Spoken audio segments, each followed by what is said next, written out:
breaking down Coronado sports. This is the Mustang Fan Zone on 100.7 The Score and the 100.7 The Score mobile app. Welcome back in. We are in the Mustang Fan Zone, as I alluded to before we hit the break there.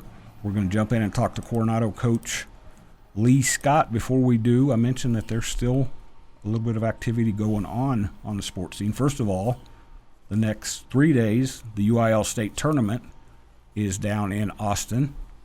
Let me check my dates here. 4A, I believe Liberty, Estacado, and Memorial will be in action tomorrow. Liberty's got the most kids out of that group.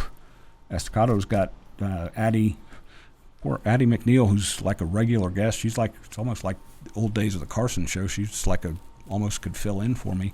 She's got a chance to win state medals in 100 and 200. So there's a lot of activity. 5A, I believe one girl from Lubbock High is and I should say, I don't want to forget her, Maisha Lewis from Monterey. Let's see, 6A, there isn't anybody. We won't have anybody at the UIL track meet on Saturday. Besides that, there are 4 baseball teams alive and well. Trinity Christian punched a ticket to the state semifinals, SAPS 5A semifinals yesterday. They swept Grace Prep, had to come back and win 2, and they did. In the UIL regional semifinals, Friendship plays Flower Mound Marcus, 3 p.m. tomorrow, 6 p.m. Friday. Lubbock Cooper plays Argyle. Make sure 7:30 tomorrow, 5 p.m. Friday. In Holiday, which beautiful field in Holiday, by the way. I was up there yesterday. And then Liberty plays Randall in 4A. They play at 6 p.m. Friday and 1 p.m. Saturday at Wilder Field in Plainview. So, Lee Scott, you're getting used to being a dad. Yes. Right? How old? 8.5 months. All right. What steps? Just crawling. Getting everywhere now, though. My older daughter started walking at 9 months. Terrified me. I was like, child, slow down. Yeah, we're in that stage of slow down. There you go. But by the end of the summer, though, you kind of want to start seeing that a little bit. Yep. It'll be good for him to start walking, and we can put him in that gym already. There you go. By the start of basketball season, he'll be able to run over to you and jump in your arms. And I think I've told you this before. I know I told Parker Hicks a time or two. Win or lose, when you get that after the game, that everything fades away real quick. So yeah, it already did fade away just this year. There you go. Mustangs had not a bad season. Had some moments. Didn't get back to missed the playoffs the last 2 years, but you've got some guys who are giving you building blocks. And I know one of them, we've talked a lot about him, get you to talk about him, but after you had a chance to step back and kind of absorb, what did you like about this season that you feel like is going to pay off moving forward? We're just growing a lot. We have 4 guys coming back that all started at some point in time throughout the season. So we're going to have some strength in that, just some growth. After the season, sitting back and look at it with the group we had, we didn't win as many games as I would hope for, but when I look back at it, we won the games we were supposed to win, I believe. We put ourselves in competition to win some other games and just fell short. And, not to sit there and try to talk trash or anything, but we were young. We were very inexperienced. We had 3 guys on the team that had played varsity, and, one of those guys had come up halfway through the season the year before, and the other 2 had come off the bench and had limited minutes. So we were really young. I think we had some things that didn't go our way in some of the games, and we put ourselves in a lot of bad situations, starting slow and having to come back. So I think we've learned a lot from that. Like I said, we have 4 guys coming back that all started. And plus we have a couple other guys that had played minutes throughout the season coming back as well. So hopefully we're going to be a little bit more experienced and have that fight that we need. I remember a coach telling me a long time ago that the best thing about freshmen and sophomores is because they become sophomores and freshmen, and they get physically bigger, they get a little bit more mature, you hope. But that experience is something that you, even if it's in games you didn't win, that's going to help. It's going to give them some kind of muscle memory, if nothing else. Right, and that's something that we've just been working on in this offseason. We're in a spring league right now in Seminole, and that's just stuff that we've been working on.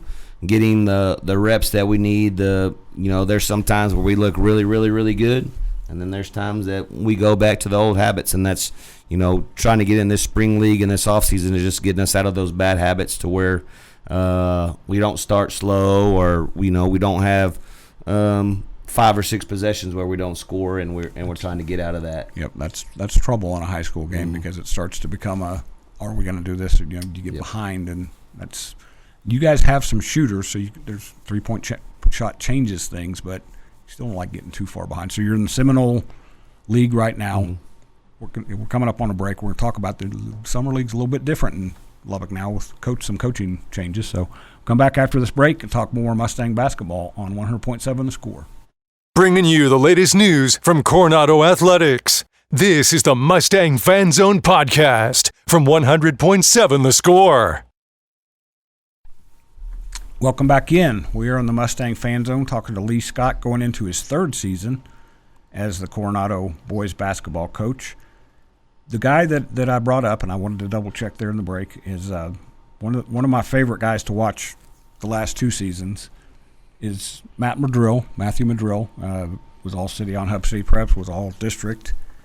It was a sophomore of the year when he first kind of emerged, and he came out there, and the young man's fearless. He comes out and he's ready to go. His motor's on high. Yeah, he's just one of those guys that is nonstop, and that's anywhere and everywhere he goes. He's bouncing off the walls all the time.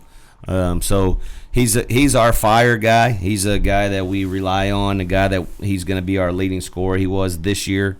I think he ended up averaging 12 points overall, but district-wise he was at 16-something, almost right at 17. So he's a guy that we're going to depend on, and he's our motor. When he's ready to rock and roll, then we're ready to rock and roll. And he had some big games this year. One of them against Tascosa, where he had 25, 26 points, hit probably 4 or 5 threes that game. So yeah, we're excited to have him back. Looking for him to have a great year. I wish he could grow about 6 or 7 more inches, but we're hitting the weight room hard. He is getting stronger. All of our kids are getting stronger, and what's cool about that is they're excited now to be in the weight room.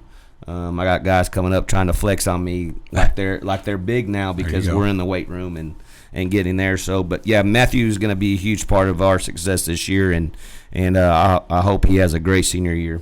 The thing watching him from sophomore year to junior year that I liked, as you mentioned, he's a 3-point shooter. First year it was just about almost exclusively. So when teams figure that out, they're going to guard you different. And he started driving a little bit more and taking it to the hole, which you've got to do. Yeah, and that was something that we talked about prior to his season last year, is that guys know about you now. Yep, no secrets. Last year you were a secret because we moved you up halfway through the season. Not everybody had film on you. Now everybody has film on you, so you're going to have find different ways. And there were a few games where he got started where, I thought he was a little too hesitant on shooting the ball, and I actually had to tell him, shoot it when you're open. Don't sit there and hesitate and try to force something. If you're open, shoot it. If not, attack, make something else happen. And he's gotten very good at that. He's going up and finishing with contact and being able to do that stuff. So that's going to help his game and help everybody else as well. Does he shoot free throws? Good free throw shooter? Been shooting free throws. So that's always a key. If you're going to get fouled, you may as well cash in on it. Yeah, and that's something that we have to do a better job. There was a few games where we shot quite a bit of free throws, but not enough. And those were usually when we played a smaller team. And we don't play very many smaller teams. No. So the rest of those times, we got to find a way to get to the free throw line. Yep, and then the district, we already talked about your district's already going from 4 playoff teams to 6 automatically. Well, yeah, Friendship made the playoffs. Paul Page is about to be in here. He'd kick me in the shins if I didn't recognize that. Yep. It's certainly not going to get easier. The thing I love about that, though, for all of the Lubbock teams is you add 2 more Lubbock teams. Every game's going to have a little bit of emotion, a little bit of I think it will bring out the best in all of the Lubbock teams playing each other. Yeah, for sure. It's going to be exciting, and it's going to be tough, and it's going to be physical, and it's kind of one of those things now where if you are the winner of Lubbock, then or you make the playoffs, then you have a chance to be the winner of Lubbock, the best team in Lubbock. Estacada is not in our district, and neither Trinity, and those are both great teams, but everybody else is in our district except for I guess Liberty as well, but not yet. But maybe eventually. If you're the top of our district or you make the playoffs, then you're probably the best team in Lubbock or right up there at the top. And so it's going to be exciting and it's going to be fiery, and I believe it's going to be a lot of fun. You come from a small town, a one-school town growing up and then coaching there. There's one thing about there's some energy there, but just the energy of a Lubbock gym when Coronado or Monterey are playing, or Coronado and Lubbock High, or now Coronado and Friendship. There's just something a little bit different about that on a cold Friday night. Oh yeah, it's exciting. My first home game with us versus Monterey, our student section got kicked out halfway through the game. Yes, they did. In fact, you mentioned Andrew Roy. He had to come over there and take control of things. Yep. And so it's just those games are always going to be competitive. This year we played Memorial this year. It was a very competitive game. That stadium those gyms were packed. So it's going to be fun. It's going to be interesting, and that's just that's why we get into this is to go out there and compete. We've mentioned Andrew Roy a couple of times, and you mentioned Coronado baseball when we were in the break there. The baseball team's made the playoffs the last few years. That gives you guys something to kind of latch on to. There's not a whole lot of crossover between the sports, but do you kind of point out to your guys, look, our baseball guys are doing it. We know we can find a way to get in the playoffs, because that's the goal of every team is just get to the playoffs and see what you can do. Does it help you that your baseball guys have had that success the last couple of years?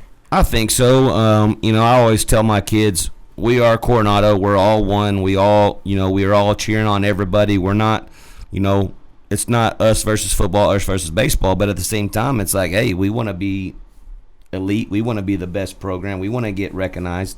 So, baseball setting the standard, making playoffs. My 2 years here, I don't know how long they've had it in a row or anything, but, so we pointed out to them, baseball is making the playoffs. What do they do to make the playoffs? How are they in the classroom? How are they in the hallway? How are they in the weight room? How is their locker room? And so that's just kind of been stuff that we've been building on.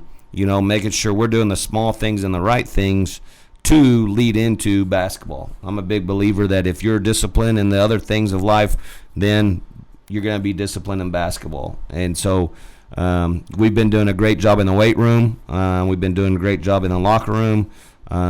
We've done a better job of being at practice and doing what we're supposed to do. So that's all going to combine and hopefully set us up to where we are one of the teams in the playoffs.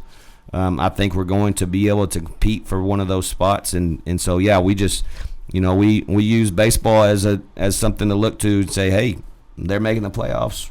What do we do? What do we need to do to make sure we are as well, and look at their program and see what they do to help us as well. Real quick, you're playing. You just told me about the summer, the open gym thing with you, Lubbock, Cooper, and Monterey. Any team camps or anything for you guys this summer? We're shooting for trying to go to the Wayland team camp, and that's really and truly it. We wanted to go to the showcase, but hotels are expensive with the World Cup, so we're passing on that this year. There you go. Lee Scott coming back for his third year at Coronado. We'll be back after this break.